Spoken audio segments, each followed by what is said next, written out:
क्योंकि हम केवल एक जगह पर बैठकर नहीं, बल्कि पूरा भारतवर्ष के अंदर हमें सफर करना है। तो और साथ ही साथ हर जगह पर प्रभु का सेवकाई का शुरुआत करना है। और हम धन्यवाद करते हैं आज का दिन जो आप लोगों के बीच में परमेश्वर का उस वचन को लेकर आने के लिए प्रभु ने मुझे भी मदद की। और जैसा पास्टर पीटर ने बताया कि आज कलीसिया में प्रचार करना, कितने बजे तक? 3:50। ओके, तो हमको बताया गया, तब से मैं प्रार्थना कर रहा था, तो प्रभु जी मुझे कलीसिया में, खासतौर पर मुझको नेपाली तो नहीं आते हैं, मगर मैं समझता हूँ कि आप सब लोग हिंदी जानते हैं। प्रभु यीशु मसीह का मैं धन्यवाद करता हूँ। इसका मतलब भाषा एक रुकावट नहीं है वचन प्रचार करने में। प्रभु यीशु मसीह का मैं धन्यवाद करता हूँ। यूहन्ना रचित सुसमाचार उसका 14 अध्याय उसका 6 आयत में पढ़ना चाहता हूँ। यूहन्ना चैप्टर 14 वर्स 6।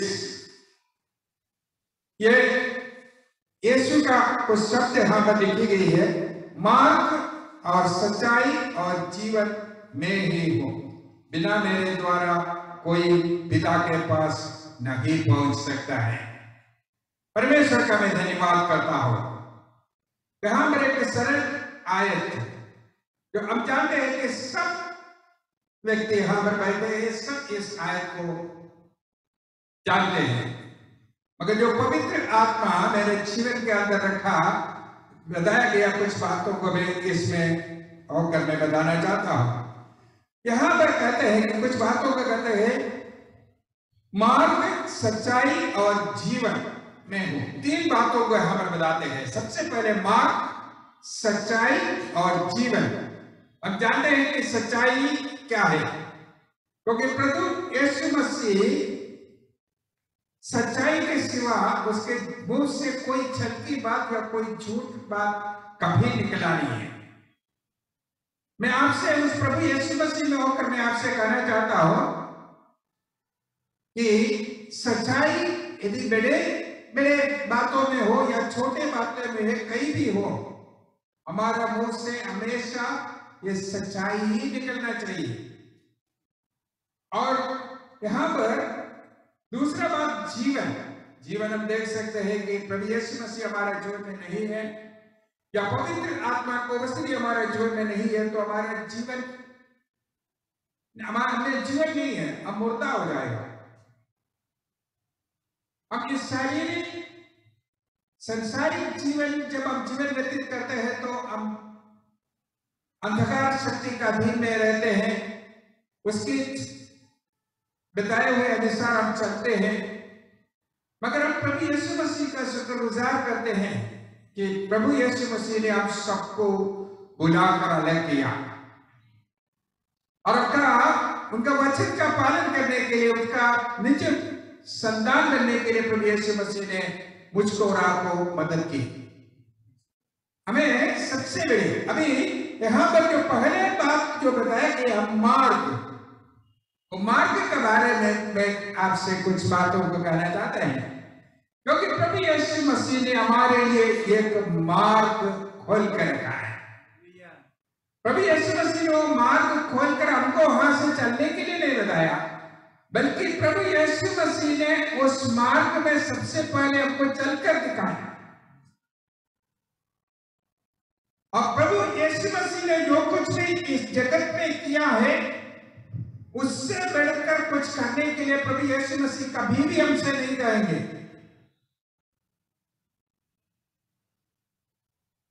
तब आप ये सोचें कि प्रभु यीशु मसीह पर सूली पर हमारे लिए कुर्बान हुआ है, मगर उस बात को छोड़कर हमें प्रभु यीशु मसीह का जैसा उसका जीवन हमारे लिए बलिदान दिया, उसी के अनुसार हमें हमारे जीवन को बलिदान देने का जरूरत नहीं है, बल्कि हमारे जीवन प्रभु यीशु मसीह का हाथ में है। ये कभी भी प्रभु यीशु मसीह चाहे वो वापस ले सकते हैं, और जो प्रभु यीशु मसीह ही हमारे जीवन को वापस लेने का मतलब ये है कि हम हमेशा के लिए नष्ट होते हैं, ऐसा नहीं है। बल्कि हम प्रभु यीशु मसीह के साथ जाकर मिल जाते हैं, प्रभु यीशु मसीह का। क्योंकि हम सब इसका बाट छोड़ते हुए हम जीवन व्यतीत करते हैं। मार्ग प्रभु यीशु मसीह हमें दिखाया, और हम जानते हैं कि स्वर्गराज्य जाने का मार्ग का बारे में तमाम जो लोग कहते हैं वो केवल कहते हैं, तो ऐसा ऐसा करो तो मोक्ष प्राप्ति हो जाएंगे, मगर किसी ने ऐसा करके नहीं दिखाया। ना केवल बताकर वो अपने रास्ते पर चले गया, हम नहीं जानते वो कौन सा मार्ग में चला गया और कहां किस मंजिल तक वो पहुंचा, मगर हमारा ये बात वहां पर नहीं है। जो प्रभु यीशु मसीह का पीछे चलते हैं, जो प्रभु यीशु मसीह के संग संग चलते हैं, उसका जीवन में प्रभु यीशु मसीह मार्गदर्शी बनकर हमारे साथ चलते हैं। इसलिए प्रभु यीशु मसीह ने बोला, मैं तुम्हें कभी अकेला नहीं छोड़ूंगा, मैं जहां कहीं तुम जाएगा प्रभु यीशु मसीह हमारा संग संग चलते हैं, और साथ ही साथ हमें हर पल पर सहायता करने के लिए एक पवित्र आत्मा को परमेश्वर ने हमारे जीवन के अंदर दे रखा है, और उसी में उस पवित्र आत्मा के द्वारा इस सच्चाई के मार्ग में चलने के लिए हमें काबिल बनाया। प्रभु यीशु मसीह का मैं धन्यवाद करता हूं। यहाँ पर यूहन्ना सुसमाचार उसका 10 आयत उसका 5 आयत में एक बात लिखी है। यूहन्ना चैप्टर 10:5, परंतु वे पराये के पीछे नहीं जाएंगे, परंतु उससे भागेगी, क्योंकि वे परायों का शब्द नहीं पहचानती। यहां पर भेड़ों के बारे में हम लिखी गई है, हम परायों के पीछे नहीं चलेंगे, क्योंकि परमेश्वर ने हमारे लिए एक मार्ग बना कर रखा है, और हम उसका शब्द पहचानते हैं।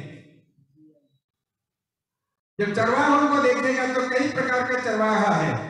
सूरों को चराने वाला होते हैं, गाय बैलों को चराने वाला होते हैं, और तमाम जो जानवरों को चराने वाला होते हैं, मगर परमेश्वर मुझको और आपको भेड़ का तुलना किया। क्यों मालूम है?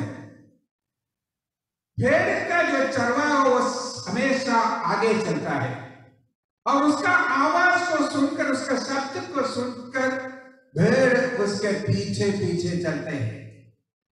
यह है इस चरवाहे का।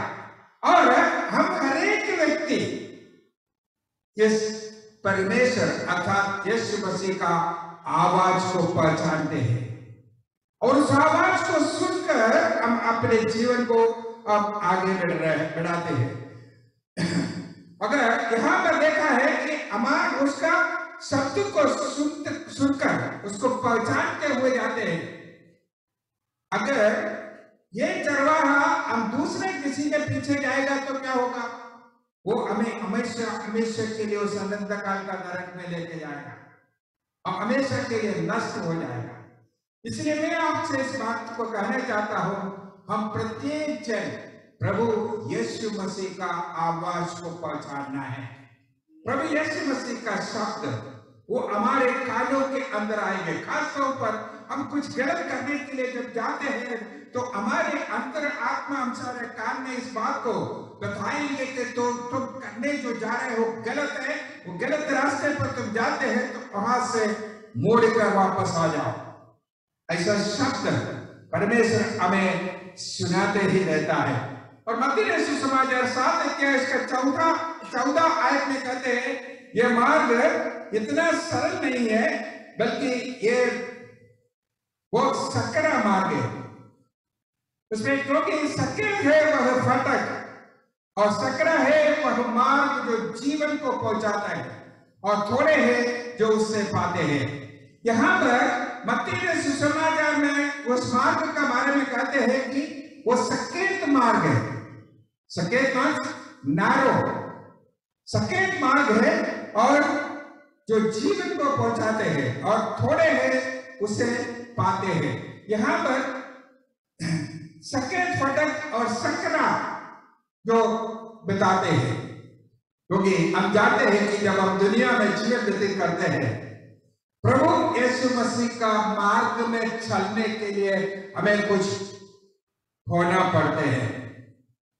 इस दुनिया जो कुछ भी हमको बताते हैं, जो कुछ भी दुनिया हमें करने के लिए कहते हैं, वो सब कुछ करने के लिए हमें कभी प्रभु यीशु मसीह इजाजत नहीं देते हैं। हमें इस सक्रिय मार्ग में, जो मार्ग थोड़ा कठिनाई से हमें इस विश्वास जीवन को आगे बढ़ाना जरूरी है, मगर आगे चलकर इसको राजमार्ग भी कहा गया है। मैं आखिर में इस बात को कहेंगे, मगर यहाँ पर यहाँ पर हम देख सकते हैं कि ये मार्ग सक्रिय मार्ग है। और नीति वचन 16:25 आयत भी यही बात को कहते हैं। नीति वचन 16 आयत उसका 25 आयत में इस बात को कहते हैं कि ऐसा भी मार्ग है जो मनुष्य को सीधा देख पड़ता है, परंतु उसके अंत में मृत्यु ही मिलते हैं। ये मार्ग के लिए कोई कमी नहीं है। अब कहीं भी मुड़कर देखो, उस मृत्यु का मार्ग हमारे चारों ओर पड़े है, मगर उसमें से सच्चा और जीवन का फाटक को देखते हुए, उस मार्ग को देखते हुए, अर्थात पहले यीशु मसीह जो मार्ग में मुझको और आपको चलाने के लिए कहा, उस मार्ग में चलने के लिए हम हमेशा इस बात के लिए कोशिश करने का जरूरत है। प्रभु यीशु मसीह का मैं धन्यवाद करता हूँ, प्रभु यीशु मसीह का मैं धन्यवाद करता हूँ। और यहाँ पर इब्रानियों का पत्र 10 अध्याय उसका 19 आयत में कहते हैं कि ये जो मार्ग जो प्रभु यीशु मसीह ने जो दिखाया है, वो हमारे लिए जीवन का मार्ग है। इब्रानियों का पत्र 10 अध्याय उसका 19 आयत में इस बात को हमको दिखाते हैं कि वो हमारे लिए जीवन का मार्ग है। प्रभु यीशु मसीह का मैं धन्यवाद करता हूँ, प्रभु यीशु मसीह का धन्यवाद करता हूँ, क्योंकि जो लोग इस मार्ग में चलते हैं, क्योंकि हमें दूसरा कोई मार्ग में चलने का हमें कभी सोचना भी नहीं चाहिए। प्रभु यीशु मसीह का मैं धन्यवाद करता हूँ ये वचनों के लिए, क्योंकि जो प्रभु यीशु मसीह ने हमारे लिए ये मार्ग को दिखाया है। जबकि हमें यीशु के लहू के द्वारा उस नए और जीवनीय मार्ग से पवित्र स्थान में प्रवेश करने का याव हो गया। यहाँ पर क्या कहते हैं? यीशु मसीह के द्वारा उस नए और जीवनीय मार्ग, इस मार्ग को छोड़कर दूसरा कोई मार्ग में जाएगा तो क्या होगा? वह मृत्यु का मार्ग है। मगर यहाँ पर एक नया जीवन, यहाँ तक पुराना नियम का लोगों को भी नहीं मिला, उस नया जीवन प्रभु यीशु मसीह ने कैसा दिया? अपने बहुमूल्य और निर्दोष लहू बहाकर प्रभु यीशु मसीह ने हमारे लिए ये मार्ग बनाकर दिया है। हालेलुया। मैं प्रभु यीशु मसीह को हमें कितना अधिक धन्यवाद करना चाहिए। ये मार्ग ऐसा है, वो यीशु के लहू के द्वारा उस नए और जीवनीय मार्ग से पवित्र स्थान में प्रवेश करने का। हम जानते हैं पुराने नियम में मंदिर का उस अति पवित्र स्थान में प्रवेश करने को किसी को अधिकार नहीं थे।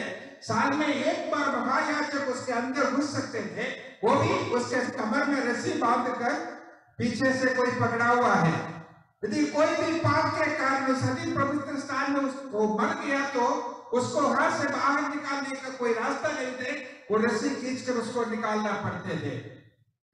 मगर परमेश्वर का वचन में हम देख सकते हैं जैसा प्रभु यीशु मसीह ने कालवरी सूली पर अपने जीवन को कुर्बान किया, उस मंदिर का पर्दा ऊपर से नीचे तक फट गया है, दो भाग में बांट गया, ऊपर से नीचे तक। साधारण कोई मनुष्य उसको फाड़ेगा तो कहां से फाड़ेगा? नीचे से ऊपर को फाड़ना पड़ेगा। मगर प्रभु यीशु मसीह ने उसको ऊपर से नीचे तक उसको फाड़ दिया गया। जो कर्तन अर्थात जो पर्दा जो परमेश्वर और मनुष्य के बीच में जो रखी गई थे, और प्रभु यीशु मसीह का उस निर्दोष लहू बहाने के द्वारा, प्रभु यीशु मसीह पर हम विश्वास करने के द्वारा मुझको और आपके लिए परमेश्वर उस पर्दे को हमेशा हमेशा के लिए खोल दिया है। अभी वो मार्ग हमारे लिए खुला है। ये मार्ग हमारे लिए खोल कर रखा है। अगर ये मार्ग केवल हमारे लिए खोला गया इसलिए हमें संतुष्ट नहीं रहना है। ये मार्ग समस्त मानव जातियों के लिए खोलने का जरूरत है, और उसी के लिए परमेश्वर मुझको और आपको यहां पर रखा गया है। इसी के लिए ही परमेश्वर मुझको और आपको यहां पर रखा गया है। यदि हम किसी को सुसमाचार बताता नहीं है तो हमारा जीवन अधूरा है। हमारा जो व्यक्ति वास्तव में जीवित है उनके मुख से सुसमाचार निकलते रहेंगे और लोग उसको सुनकर वो उद्धार का अनुभव को प्राप्त करेंगे।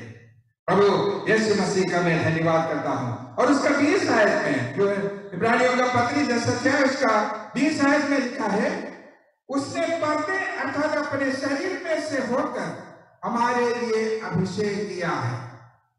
देखो पर्दा, ये पर्दा साधारण जो मंदिर के अंदर जो पड़े हुए कपड़े के बारे में वहां पर नहीं, बल्कि प्रभु यीशु मसीह का शरीर हमारे लिए तोड़ा गया। हालेलुया। प्रभु यीशु मसीह जो मुझका और मेरा और आप लोगों का चंगाई के लिए उन्होंने अपने शरीर में कोड़े खाया है। प्रभु यीशु मसीह का मैं धन्यवाद करता हूं। और ये हमारा जीवन प्रभु यीशु मसीह जितना अनोखा रीति से परमेश्वर ने हमारे लिए दिया है, क्योंकि प्रभु इसके यहां पर कहते हैं कि प्रभु यीशु मसीह ने का देह में अर्थात शरीर में कोड़े खाने के द्वारा हमें इस पर्दा अर्थात जो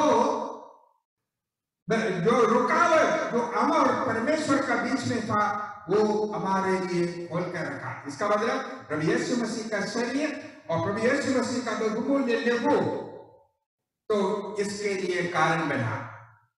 कितना भाग्यशाली लोग हैं जब हमारे आस पड़ोस के लोगों को, हमारे रिश्तेदारों में कई लोगों को जब इस आनंद का अवसर नहीं मिला, इस अच्छा सुनहरा अवसर को नहीं मिल पाया, और मुझको और आपको परमेश्वर ने ऐसा एक समय दिया है ताकि हम प्रभु यीशु मसीह का वचन को पर विश्वास करें और वचन को ग्रहण करें, अर्थात प्रभु यीशु मसीह को ग्रहण करें और उस पर विश्वास करने के द्वारा हम उस मार्ग में चलने के लिए प्रभु यीशु मसीह ने हमें, मुझे और आपको अवसर दिया है। अभी हमारा इस बात में आएंगे। अभी यशायाह नबी इस मार्ग के बारे में क्या कहते हैं उस पर वो भी देखकर हम इसको हम बंद करेंगे। यशायाह नबी का किताब 35 अध्याय इसका 8 आयत में कुछ बातों को लिखी गई है। वहां एक सड़क अर्थात राजमार्ग होगा। कहा? एक सड़क अर्थात राजमार्ग। मत्ती सुसमाचार 7 अध्याय 14 आयत में हमने ये देखा है, और सकेत और सकरा मार्ग है। मगर जब यशायाह नबी जब इस मार्ग के बारे में कहते हैं तो क्या कहते हैं? वो राजमार्ग है। क्यों? क्योंकि हमारा राजाओं का राजा प्रभु यीशु मसीह उस मार्ग में सबसे पहले हमको चलकर दिखाया। जो राजा चलता है वो मार्ग को राजमार्ग के अलावा क्या बोलेंगे? दूसरा कोई नहीं है। चाहे वो सकरा हो, संकट का हो, कुछ भी क्यों ना हो, मगर उस राजमार्ग में से यदि राजा चल दिया तो वो राजमार्ग ही है। इसलिए यशायाह नबी ने वो भी होगा कहा। यशायाह नबी का समय में ये नहीं आया है। यशायाह नबी के समय में इस सुनहरा अवसर उस जमाने के लोगों को नहीं मिला, बल्कि मैं और आप लोग में कितना भाग्यशाली है, हम लोगों को परमेश्वर ने मार्ग खोल के दिया। हालेलुया।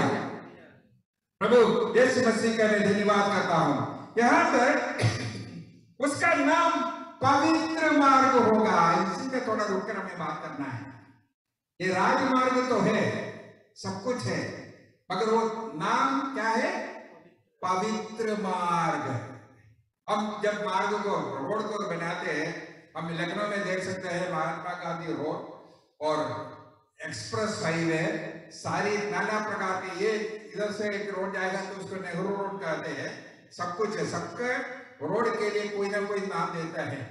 और यहाँ पर परमेश्वर का वचन में भी ये मार्ग के लिए एक नाम दिया है। क्या है वो नाम का नाम? पवित्र मार्ग। पवित्रताई के बगैर इस मार्ग में चल नहीं पाएंगे।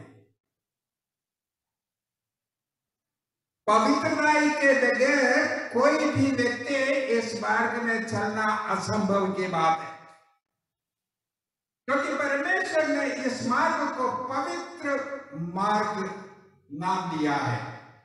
और पवित्र मार्ग नाम दिया है तो पवित्र लोग ही उस मार्ग के अंदर से चल पाएंगे।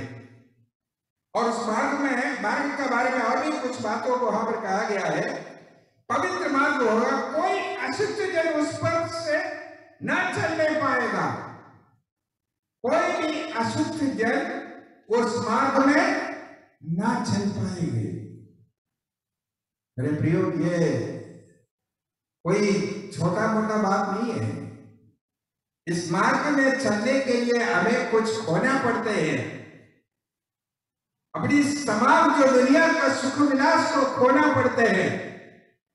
तमाम जो शैतानी जो बातों को हमारे जीवन से दूर होना पड़ते हैं। हमारा दिल के अंदर उस पवित्रताई अर्थात उस पवित्र आत्मा को उपस्थिति हमारे जीवन में होना जरूरी है।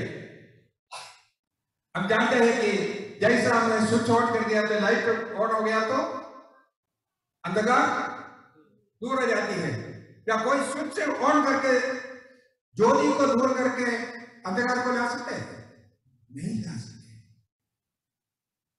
हमारा पवित्रताई का जीवन इस प्रकार होना जरूरी है। इसके अंदर कोई भी अंधकार का जो शक्ति या अंधकार के बातें कभी आना नहीं चाहिए। अगर आ गया तो हम इस मार्ग में प्रवेश नहीं कर पाएंगे, क्योंकि प्रभु ने इस मार्ग का नाम क्या रखा है? पवित्र मार्ग। इस पवित्र मार्ग में चलने के लिए पवित्रताई के साथ ही हम चल पाएंगे और उसको अशुद्ध जन उससे ना चलने पाएगा और वह तो उन्हीं के लिए रहेगा। और उस मार्ग पर जो चलेंगे वह चाहे मूर्ख भी हो तभी कभी ना फटकेंगे। इस मार्ग में चलने के लिए हमारा बुद्धि का कोई जरूरत नहीं है। इस मार्ग में चलने के लिए हमारा कोई ताकत का जरूरत नहीं है। और कितना भी ऊंचा व्यक्ति हो, कोई कितना भी नीचा व्यक्ति हो, कितना अमीर हो, कितना आप कंगाल हो, गरीब हो, अगर इस मार्ग में चलने के लिए ऐसा कोई क्वालिफिकेशन का जरूरत नहीं है। इस मार्ग में चलने के लिए केवल एक बात है, वो पवित्रताई है। पवित्रताई के बगैर आप प्रभु यीशु मसीह को अपने जीवन में अपना नहीं सकते हैं। पवित्रताई के बगैर आप परमेश्वर की उपस्थिति में खड़ा नहीं हो पाएंगे। परमेश्वर के पवित्रताई के बगैर आप इस मार्ग में से चलने के लिए कभी सोचो भी नहीं, क्योंकि आप चल नहीं पाएंगे। इस मार्ग में कोई भी व्यक्ति ना चल पाएंगे जो पवित्र नहीं है। प्रभु यीशु मसीह का मैं धन्यवाद करता हूं, क्योंकि मुझको और आपको प्रभु यीशु मसीह ने अपनी बहुमूल्य लहू के द्वारा हमें पवित्र किया गया है। हमारे लिए कितनी आनंद की बात है। और यहाँ पर 9वां आयत में कहते हैं, इसलिए नबी 35 अध्याय उसका 9वां आयत में क्या कहते हैं? वहां सिंह नहीं होगा और कोई हिंसक जंतु उस पर चढ़े ना वहां पाया जाएगा। ये सड़क पर कोई हिंसक जंतु या सिंह उस सड़क पर चढ़ नहीं पाएंगे। हम देख सकते हैं कि हम अक्सर जाते हैं। पिछले दिन में और पीटर आगरा गया था, यहाँ पर एक एक्सप्रेस यमुना में बना के रखा है। अगर हम मोहन रोड से जाकर उस हाईवे पर चढ़ गया तो हमको आगे पीछे देने बाएं देखने का कोई जरूरत नहीं, एकदम सीधा सड़क है। अब हमारे गाड़ी में कितना स्पीड है उतना स्पीड में हम जा सकते हैं, मगर वो सीमित कर रखा है 100 किलोमीटर सरकार ने। नहीं तो हमारे गाड़ी कितना स्पीड चल सकते हैं उतना स्पीड में हम चल सकते हैं। उसके बीच में क्या फायदा मन में? उसके बीच में कोई जानवर नहीं घुसेगा, कोई जानवर या कोई कुत्ता या कोई ऐसा कुछ नहीं आपको उस सड़क पर नहीं मिलेगा, एकदम खुला। यहां पर इस मार्ग के बारे में भी कहते हैं, अगर ना कोई जंगली जानवर, कोई भी अशुद्ध जंतु जो हमें ठग करने का इस मार्ग में आएगा ही नहीं, उसको आने के लिए अनुमति नहीं है। अगर हमें क्या होना चाहिए? हमें इस पवित्र मार्ग में चलेगा तभी होगा, नहीं तो चारों ओर से शैतान का शक्ति आकर हमको जगड़ा देंगे, हमें खत्म करने के लिए और अनंत काल को उस जीवन से हमें दूर करने के लिए हमेशा शैतान उस खोज में रहते हैं। अगर हमें इस मार्ग में चलने के लिए यहां पर सिंह ना होगा, कोई हिंसक जंतु उस पर चढ़ेगा ना, वहां चढ़ेगा ना, वहां पाएगा। कोई बीच में से चढ़ेगा भी, होगी बीच में से चढ़ने के लिए कोई रास्ता नहीं है। यमुना एक्सप्रेसवे का भी यही रास्ता है, जगह जगह पर उसके लिए रास्ता बना के रखा, मगर ये जो मार्ग जो राजमार्ग बताया, ये मार्ग में चढ़ने के लिए केवल एक क्या कहते हैं उसको, चढ़ने के लिए उसका एंट्री पॉइंट है, एंट्रेंस एक ही है। क्या है वो? प्रभु यीशु। प्रभु यीशु मसीह ही है उस राजमार्ग के एंट्रेंस। बीच में से चढ़ने के लिए कभी कोशिश नहीं करना। कुछ लोग कहते हैं चलो अभी दुनिया के साथ चलो, बीच में जब अंतिम समय आएगा हम उसी में चले जाएंगे। मगर मैं आपसे कहना चाहता हूं, बीच में से ये सड़क पर चढ़ने के लिए हमारे पास कोई रास्ता नहीं है। यहां पर जंगली जानवर उसमें घुस नहीं सकते, सिर्फ कितना ऊंचा छलांग मारते आते हैं। वहां पर कहते हैं वहां पर कोई चढ़ नहीं पाएंगे ना, पहले से वहां है, क्योंकि ये मार्ग में चलने वाला तमाम लोग परमेश्वर का भक्त जन है। और इस मार्ग का नाम हमने बताया कि पवित्र मार्ग है, और केवल पवित्र लोग ही इस मार्ग में चल पाएंगे। दूसरा कोई रास्ता इसका बीच में से नहीं है, कोई एग्जिट पॉइंट नहीं है, ना कोई अंदर भी नहीं आ सकता है। क्योंकि इस मार्ग में यदि हम शुरू करेगा तो उस मार्ग हमें उस विराज तक लेके जाएंगे जहां प्रभु यीशु मसीह सिंहासन में विराजमान है। हालेलुया। उस प्रभु यीशु मसीह तक पहुंचने के लिए हमें ये इस मार्ग पर चलने का जरूरत है। क्योंकि परंतु छुड़ाए हुए उसमें नित्य चलेंगे। छुड़ाए हुए कौन है? जोर से बोलो। हम लोग क्या छुड़े? किससे छुड़ाया? पाप से छुड़ाए हुए लोग उसमें चल पाएंगे, क्योंकि प्रभु यीशु मसीह ने इस मार्ग का नाम पवित्र मार्ग रखा है। पाप की अवस्था में कभी इसमें चढ़ने के लिए कभी कोशिश नहीं करना, क्योंकि यह असंभव है, नहीं चल पाएंगे। यहां पर परमेश्वर का वचन कहते हैं कि छुड़ाए हुए उसमें नित्य चलेंगे। नित्य मतलब हमेशा। मेरे प्रियो, हम छुड़ाए हुए जन नित्य अथवा हमेशा इस पवित्र मार्ग में चलने का जरूरत है, कभी कभी नहीं। इब्रानियों का पत्र 2 अध्याय है, उसका पहले आयत में एक बात लिखी है, थोड़ा पढ़िएगा उसको। इब्रानियों का पत्र 2 अध्याय उसका पहले आयत है।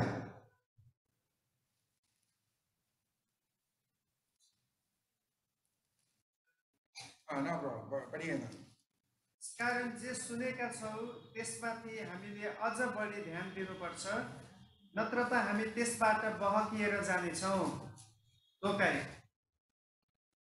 यहाँ पर लिखा है ऐसा ना हो कि बहकर उससे दूर चले जाए।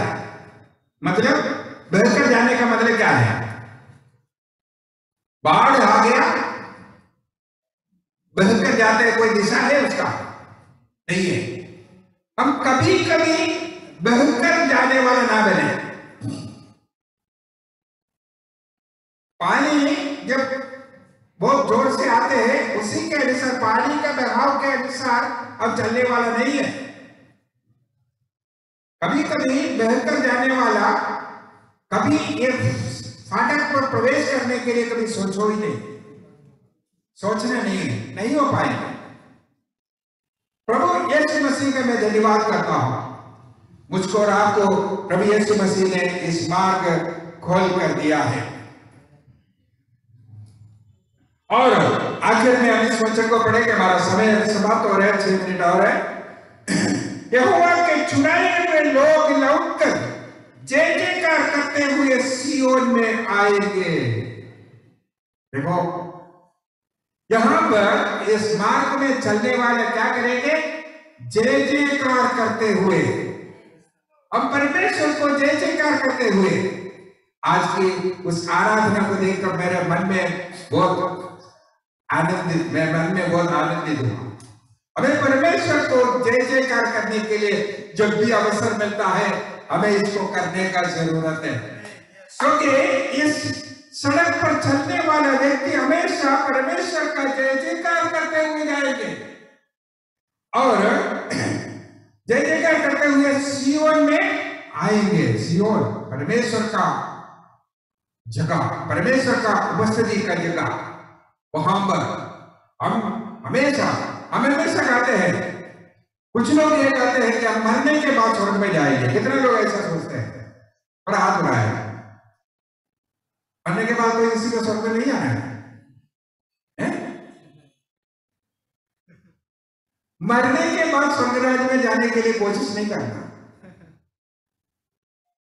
मैं आपसे कहना चाहता हूं, आप जब यहां पर जीवित है, सब स्वर्ग राज्य को आपको जीवन के अंदर आपको अनुभव करना है। वैसे लोग परमेश्वर को मसीह में स्वर्ग राज्य में पहुंचेगा, उस मंजिल तक। अब दूसरे शब्द में कहा जाएगा तो जो व्यक्ति उस स्वर्ग राज्य को अपने जीवन में अनुभव नहीं करता है, तो यह पवित्र मार्ग में प्रवेश नहीं कर पाएगा। सीधी बात है। इसलिए यह नहीं सोच रहे मैं मरने के बाद स्वर्ग में जाएगा, नहीं। जैसा आप प्रभु यीशु मसीह को अपने जीवन में ग्रहण किया है, उसी समय से आप उस स्वर्ग राज्य का अनुभव में जीवन व्यतीत करना है, तभी आप उस मंजिल पर पहुंच जाएंगे। नहीं तो ये पवित्र मार्ग में चलने के लिए हम असमर्थ हो जाएंगे। प्रभु यीशु मसीह का मैं धन्यवाद करता हूं, और उनके सिर पर सदा का आनंद होगा, सदा का आनंद। एक विश्वासी के देखेगा तो मुंह फूल कर ऐसा नहीं होना चाहिए, सदा आनंदित रहना है। इसलिए आनंदित रहो। फिर मैं कहता हूं सदा आनंदित रहो। हमें उस आनंद में जीवन व्यतीत करने का जरूरत है, प्रभु यीशु मसीह का। और हर्ष और आनंद पाएंगे, और शोक और लंबी सांस का लेना जाता रहेगा। क्या है? शोक और लंबी सांस लेना जाता रहेगा। वो सब हमारे जीवन के अंदर से मिट जाएंगे। हम हमेशा उस प्रभु यीशु मसीह के संग जीवन व्यतीत करते हुए उस आनंद में हम जीवन व्यतीत करते हैं। कितना अच्छा मार्ग है। इसलिए प्रभु यीशु मसीह ने कहा, मार्ग मैं हूं। दूसरे किसी ने ऐसा नहीं कहा अभी तक। अगर प्रभु यीशु मसीह ने ऐसा मुझको और आपको ये बात को बताया है कि मार्ग मैं ही हूं, तो परमेश्वर हमारे लिए वो मार्ग खोल के भी रखा है। और जो प्रभु यीशु मसीह का पीछे चलते हैं, उस मार्ग में से चलेंगे। दूसरा कोई मार्ग में से चलकर प्रभु यीशु मसीह का पीछे चलने का बात असंभव की बात है। यह राजमार्ग इसलिए है कि क्योंकि प्रभु यीशु मसीह ने अपने कंधे पर सूली को उठाते हुए उसको इस गागोथा को जाते हुए उस सूली पर हमारे लिए बलिदान हुआ। वो मार्ग उसको और आपके लिए खोल कर रखा है। हम इस मार्ग में चलने वाला बनने पाए। इस मार्ग हमारे लिए प्रभु यीशु मसीह ने खोल कर रखा है और इस मार्ग का नाम हमेशा भूलना नहीं, कभी भी नहीं भूलना है। क्या है इस मार्ग का नाम? पवित्र मार्ग। हम यहां से महात्मा गांधी रोड से जाएगा तो हम रायबरेली पहुंचेंगे, अगर इस मार्ग में जाएगा तो हम कहां पहुंचेंगे? सियोन में, स्वर्गराज में। हम परमेश्वर का वसनी में पहुंचने के लिए मार्ग परमेश्वर ने हमारे लिए खोल कर रखा है। वो भी ऐसा नहीं, प्रभु यीशु मसीह का शरीर उसके लिए तोड़ा गया, उसका बहुमूल्य और निर्दोष लहू इसके लिए बहाया गया और मेरे लिए, आपके लिए ये मार्ग प्रभु यीशु मसीह ने खोल कर रखा है। अभी यहाँ पर मेरा समय समाप्त हो रहे हैं। प्रभु फिर से मैं प्रभु यीशु मसीह को और खासतौर पर पास्टर पीटर को और कलीसिया को धन्यवाद करते हैं कि उन्होंने मुझे यहाँ पर वचन प्रचार करने के लिए अनुमति दिया। लगातार इलियोस फाउंडेशन और तमाम जो सेवकाई लोगों के लिए आप लोग प्रार्थना करें और साथ ही साथ हमारा सेवकाई और भिन्न भिन्न जगहों में और बढ़ने के लिए आप लोग कृपया प्रार्थना कीजिएगा। आप सबको जय मसीह। हालेलुया।